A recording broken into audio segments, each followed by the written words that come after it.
Дафина Стојановска, Зоран Илиовски, Димитар Стевананџи, Ане Лашковска, Никола Мицевски и Васил Пишев се дел од пратениците на ВМРО ДПМН, кои јавно кажаа дека нема да гласаат за уставни измени.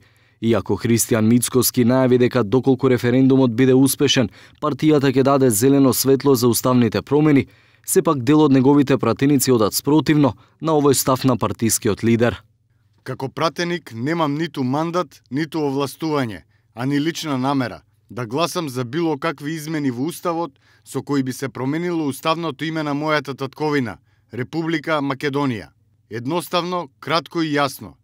Ни јас, ни моите претходници, ни следните народни избраници немаат мандат да гласаат уставни измени со кои се менува името на нашата света татковина Македонија. Да живее библиска Македонија. Нема да бидам пратеник, но пред се човек, граѓанин на Македонија, кој ќе се согласи да се избрише минатото на државата, да се избрише делото на нашите предци и да придонесам во создавање на иднина на младите генерации без минато. Меѓу пратениците од опозицијата кои нема да ги поддржат уставните промени е и Владко Ѓорчев. Очигледни се притисоците и недемократските постапки на власта на СДСМ во кампањата за референдумот, кои секојдневно се засилуваат, особено во локалните средини.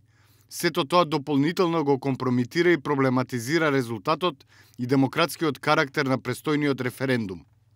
Вчера подпредседателот на ВМРО ДПМН Александар Николовски во гостување на 1 ТВ не сакаше да открие како тој ќе гласа на предстојниот референдум, бидејќи тоа би можело да влијае на конечниот исход. А вие како Александар Николовски, како граѓанин, гласачи, ќе излезете на гласање? Да, тоа е исто поставувано прашање и за мене, и за председателот на партијата, и за останатите. Мислам дека било што да одговорам сега ќе влијам на процесот со мојот став, а имајќи предвид дека поентата е да не влијаеме на процесот, би го задржал одговорот за дента. За тоа ли од Владо? ВМРО ДПМН и коалицијата имаат 48 пратеници. Неколку од нив веќе изјавија дека ја поддржуваат политиката на мнозинството, меѓу нив Панчо Минов, Љупчо Димовски, Владанка Авировиќ, Зеки Рамчиловиќ, Амди Бајрам Чедомир Саздовски и Јусуф Хасан. По долго време се шпекулира дека 11 пратеници во партијата во декември ќе гласаат за уставните измени.